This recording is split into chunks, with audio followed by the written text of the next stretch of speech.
Signori e signore, il mago Alfa! E ciao a tutti e bentornati in un nuovo video di Mago Alfa. Come va? Spero che stiate tutti bene. Siamo tornati oggi insieme, faremo un video per la rubrica Giochi per bambini, anche questa l'avevo lasciata un po' da parte per un po' di tempo e quindi torniamo a fare ancora una volta Giochi per bambini. Questa volta parleremo del gioco delle spugne, ok? Siete pronti ad animare una festa per bambini con tantissimi giochi ed aggiungere al vostro set di giochi il gioco delle spugne? E allora andiamoci a mettere, cambiamo angolazione della telecamera, ci andremo a mettere qui sul foglio e andremo a vedere come si fa il gioco delle spugne. Dunque, il gioco delle spugne. L'età consigliata per i partecipanti a questo gioco va dai 3 ai 10 anni, quindi è un gioco molto polifunzionale, va bene un po' per tutte le fasce d'età.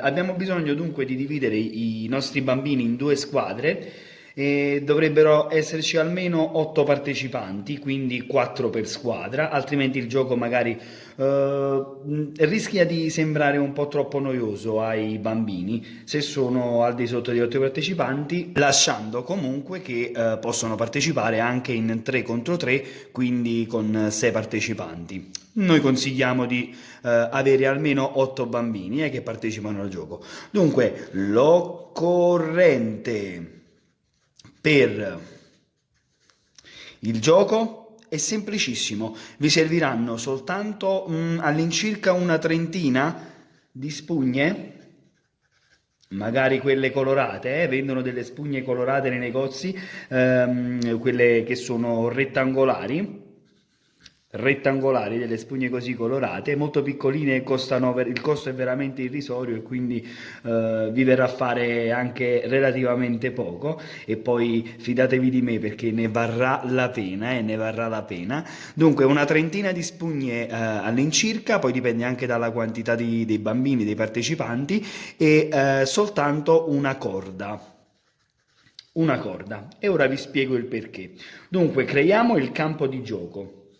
Diciamo che questa è la nostra sala dove dovremo fare il gioco, ok? I bambini saranno divisi in squadre, adesso facciamo 8 partecipanti, quindi 4 bambini in questa parte del campo e 4 altri partecipanti da quest'altra parte del campo. Con la corda cosa dovremo fare? Dovremo dividere il campo in due, proprio come se fosse un campo di pallavolo, un campo di tennis con una corda, una rete, quello che avete a disposizione.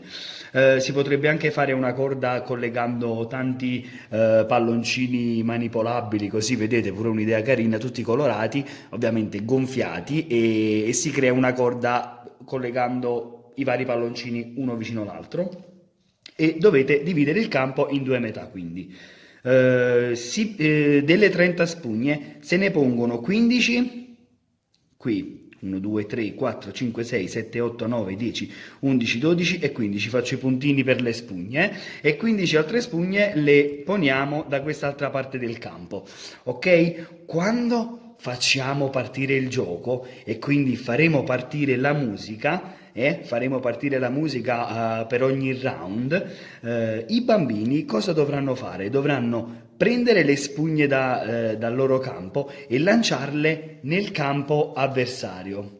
Lo stesso dovranno fare questi, dovranno prendere le spugne e lanciarle nel campo avversario.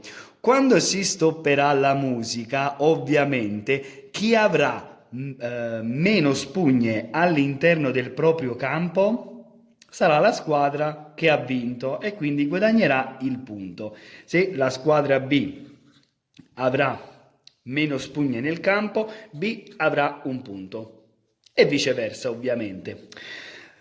Piccola annotazione per questo gioco. Succede molto spesso, almeno da quanto ho visto durante la mia esperienza di questo gioco, è un gioco divertentissimo, però ci sono delle piccole precisazioni da fare. Succede molto spesso che quando si stoppa la musica e quindi quando finisce una manche, I bambini tendono a non posare subito le spugnette, ma tendono a riprendere spugne e lanciarle ancora nell'altro campo. Dunque dovete mettere fin chiaro, fin dall'inizio, quali sono le regole per il gioco. E io come regole diciamo che metto queste. Quando parte la musica, quindi con musica, parte il gioco e quindi si può lanciare le spugne. Appena la musica finisce, no musica. Quando la musica finisce, chi tocca le spugne, quindi spugne no, quando la musica finisce e se c'è qualche bimbo che tocca le spugne, un punto andrà alla squadra avversaria. Questo è un po' da incentivo a far rispettare la regola che appena si stoppa la musica si devono tutti quanti fermare. Altro incentivo, io aggiungo a queste due semplici regole che quando si stacca la musica tutti i bimbi devono sedersi a terra e mettere le mani sulla testa, ok? E quindi se non lo fanno, stesso discorso, va un punto, se c'è qualcuno che magari ritarda a fare questo, un punto va alla squadra avversaria, ok? Poi sbizzarritevi a mettere tutta la musica che vi piace, tutta la musica che piace ai bimbi e io vi assicuro che questo gioco è un gioco che funziona tantissimo ed è un gioco che i bambini vi pregheranno di rifare alla festa successiva perché esplodono nella loro gioia, no? Si sfogano tantissimo con questo gioco e gli piace tantissimo e gli rimarrà un bellissimo ricordo della festa. E allora eccoci ritornati qui un attimo in postazione, spero che questo gioco vi sia davvero piaciuto. Se utilizzate uno dei miei giochi, mi raccomando, fatemelo sapere lasciando un commentino qui sotto i miei video e soprattutto se avete altri giochi che voi utilizzate e che avete voglia magari di condividere con noi, lasciatelo sempre qui sotto scritto in un commento, nome del gioco e descrizione del gioco. Magari potremo fare dei video anche su questi, su quelli che voi ci consigliate. Se avete bisogno di avere delle idee per altri giochi, non esitate ad andare qui, ve la metto qui sopra la scheda con la playlist con tutti i giochi che io vi ho consigliato qui su YouTube, molto semplicemente.